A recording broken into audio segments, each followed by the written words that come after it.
Dan untuk membahas terkait dengan hal ini kami juga sudah terhubung dengan kuasa hukum dari Syahrul Yassin Limpo, Febri Diansyah. Selamat pagi Mas Febri. Selamat pagi, Mas. Ya, Mas Febri, kami ingin mengkonfirmasi sudah dilakukan klarifikasi oleh Syahrul Yassin Limpo setidaknya 3 kali di Polda Metro Jaya terkait dugaan pemerasan ini. Bisa diceritakan sebenarnya awalnya pelaporan ini seperti apa ke pihak Polda Metro Jaya? Ini sebenarnya sudah saya sampaikan ya. Jadi saya dan teman-teman itu dengan tim itu adalah tim kuasa hukum Pak Syahrul Yassin Limpo untuk penyidikan yang sedang berjalan di KPK. Jadi saya perlu clearkan itu terlebih dahulu. Ya. Bahwa kemudian ada hal-hal lain yang kita lihat perkembangannya, kita sama-sama menyimaklah pernyataan dari pihak kepolisian seperti apa, pernyataan dari informasi dari teman-teman media seperti apa, seperti itu. Jadi secara detail tentu saja saya tidak bisa menjelaskan lebih baik, yang menjelaskan itu pihak yang memiliki kewenangan untuk itu. Saya fokus di proses penyidikan yang sedang berjalan di KPK. Tapi saya ingin sampaikan seperti ini. Kedua-duanya ini kan sebenarnya proses hukum yang sedang berjalan. Kalau kita melihat itu sebagai sebuah proses hukum, bahwa ada yang mengatakan, ada yang memperdebatkan tarik-menarik isu politik dan lain-lain, itu di ranah perdebatan yang tentu tidak bisa dilarang juga. Nah, tugas kami sebagai advokat untuk perkara yang di KPK terutama ya, itu adalah memastikan prosesnya itu berjalan secara fair dan berimbang. Jadi itu yang bisa saya sampaikan. Kalau proses hukum tentu saja kedua-duanya perlu dikawal ya, perlu dikawal dia agar dia berjalan dalam track yang seharusnya seperti itu.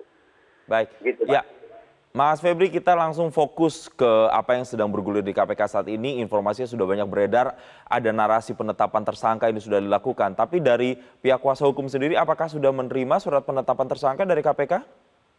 Gini, soal status hukum, ini harusnya kita memahami ya, yang punya kewenangan untuk mengumumkan itu adalah KPK.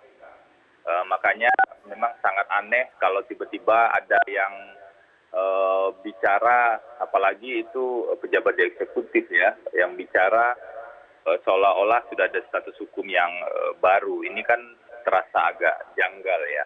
Dan bagi kami begini, Mas, kami kemarin itu ditunjuk sebagai tim kuasa hukum dalam tahap penyidikan. Sebelumnya kan di tahap penyelidikan kami juga sudah jalan, sempat ada jeda sedikit. Kemudian di tahap penyidikan ketika Pak Mentan pulang pada saat itu dari DPP ya, pulang dari luar negeri langsung ke DPP, dan kami sempat bicara sebentar malam itu. Pada saat itulah disampaikan permintaan untuk pendampingan hukum di tahap penyidikan. Nah, tentu kami sekarang tim ini sedang fokus melihat perkembangan proses yang ada.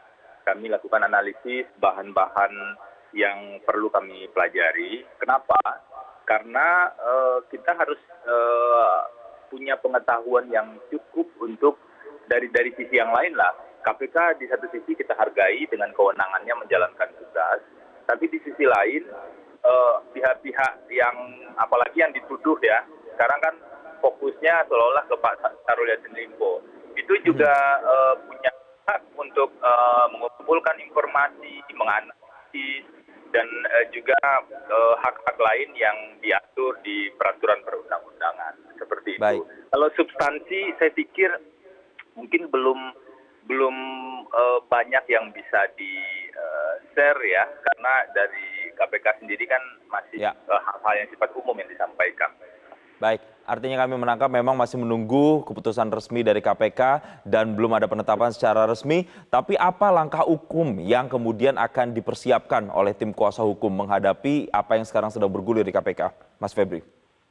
Ya, sebuah langkah hukum itu kan baru dilakukan setelah proses identifikasi masalah dan analisis itu selesai dilakukan, sehingga kami tahu potensi langkah hukum apa yang bisa dilakukan ke depan, dan sepanjang sesuai dengan undang-undang itu tentu bisa jadi pertimbangan meskipun belum tentu dilakukan. Itu masih dalam proses diskusi secara terus-menerus tentu saja.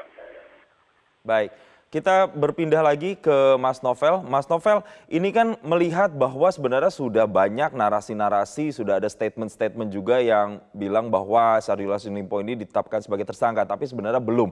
Nah, kalau kita lihat dari mekanismenya, ini apakah mekanismenya sudah tepat atau terkesan memang ada upaya tarik ulur atau ulur-uluran ini dari pihak KPK untuk dalam mengumumkan tersangkanya? Ya, gini, kalau biasanya KPK itu ketika sudah mulai melakukan kegiatan dalam rangka penyidikan, dia biasanya mengumumkan ya. Memang agak aneh juga ketika sampai sekarang belum ada pengumuman. Mengingat sudah ada kegiatan penggeledahan dan lain-lain ya. Saya kira dalam penggeledahan pun pasti surat turunannya seperti berita acara penggeledahan dan surat-surat lainnya itu sudah mencantumkan nama tersangka. Mengingat dalam peraturan perundang-undangan, kalau melakukan penggeledahan itu ada kaitan di mana ada korelasinya apabila rumah tersangka dan lain-lain. Jadi ada hal-hal yang seperti itu yang itu memerlukan nama tersangka, dan saya kira dalam tahap penyidikan itu pun harusnya ada.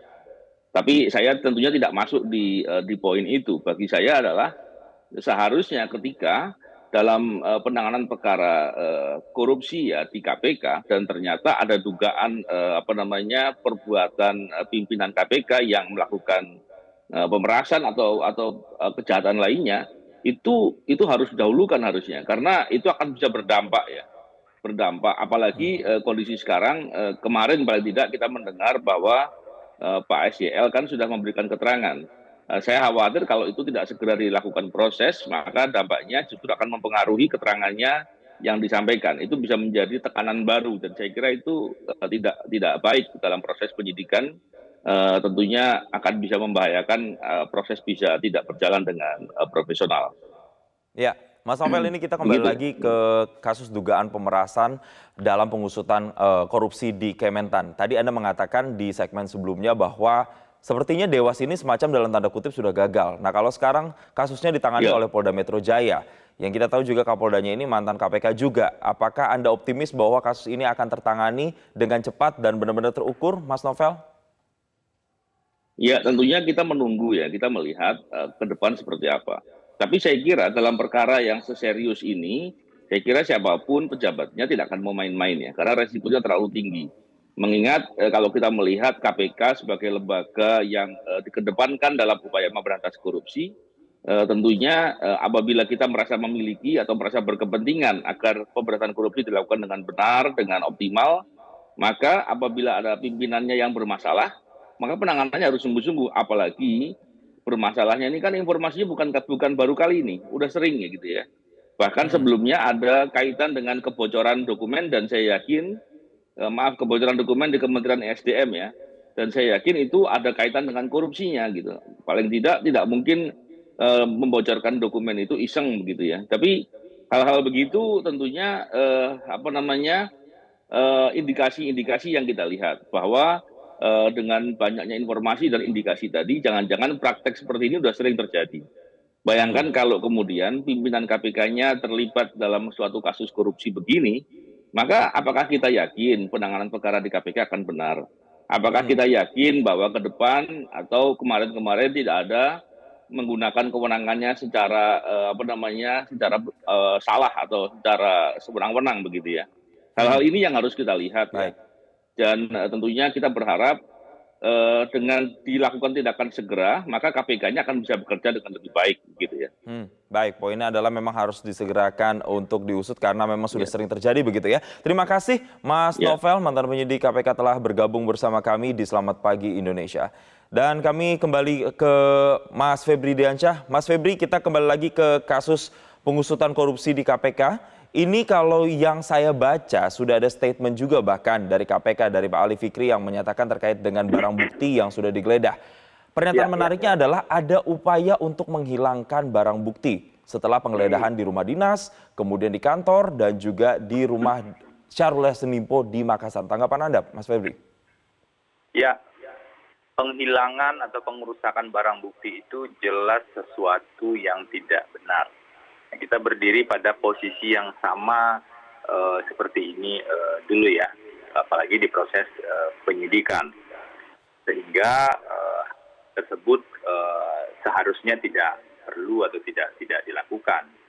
Kalau dalam konteks pembelaan yang harus dilakukan adalah bagaimana melihat satu, apakah hukum acara dijalankan secara benar, proses-prosesnya dijalankan secara benar sesuai kewenangan atau tidak. Yang kedua, secara substansi, apakah perbuatan-perbuatan yang dituduhkan tersebut didukung alat bukti yang cukup. Jadi kami di tim hukum berdiri pada dua prinsip tersebut. Jadi kalau kemarin saya simak juga pernyataan dari jubir KPK setelah beberapa hari tapi ya ternyata memang dipisahkan atau berbeda antara pernyataan tentang adanya dugaan upaya menghancurkan barang bukti yang terjadi saat penggeledahan di Kementerian Pertanian, seingat saya tanggal mungkin 28 atau 29 ya, saya lupa persisnya. Itu adalah hal yang berbeda dengan ketika saya dan Rasa Mala diperiksa oleh KPK. Memang materi pertanyaannya juga nggak ada menyangkut hal tersebut. Itulah yang perlu kita buat garis tegas. Satu, upaya untuk merusak barang bukti, menghancurkan dan lain-lain itu jelas adalah hal yang tidak boleh dilakukan. Itu clear, tidak boleh dilakukan. Bahkan saksi-saksi juga tentu saja harus bicara secara jujur. Kita pisahkan terlebih dahulu dan itu norma yang saya pikir semua pihak setuju bahwa itu benar gitu kan. Nah di sisi lain tentu saja ada pembelaan-pembelaan atau sudut pandang lain yang juga perlu diberikan ruang. Nah, sudut pandang lain itulah yang sedang kami kerjakan saat ini. Harapannya di satu sisi pihak KPK itu bekerja secara profesional, mengikuti aturan yang ada. Di sisi lain ada faktor pengimbang dari luar. Makanya sistem hukum kita membuat ada yang namanya advokat. Advokat itu kan dia harus melihat secara detail hak-hak kliennya seperti apa, apakah prosedur penegakan hukum berjalan dengan benar, substansinya benar atau tidak. Nah, dalam konteks itulah kita perlu melihat secara seimbang saat ini. Agar tidak terburu-buru menghakimi seseorang, padahal prosesnya baru berjalan di tahap yang sangat awal di proses penyidikan. Supaya tidak terjadi kesimpang siuran, oleh karena itu juga kita masih menunggu seperti apa nanti statement resmi dari KPK supaya nantinya benar-benar memberikan kejelasan terkait dengan status dari Syahrul Yassin Limpo dan juga pengusutan dari kasus korupsi di Kementan. Terima kasih Febri Diansyah, kuasa hukum dari Syahrul Yassin Limpo telah bergabung bersama kami di Selamat Pagi Indonesia dan selamat kembali melanjutkan aktivitas. Jelajahi cara baru mendapatkan informasi. Download Metro TV Extend sekarang.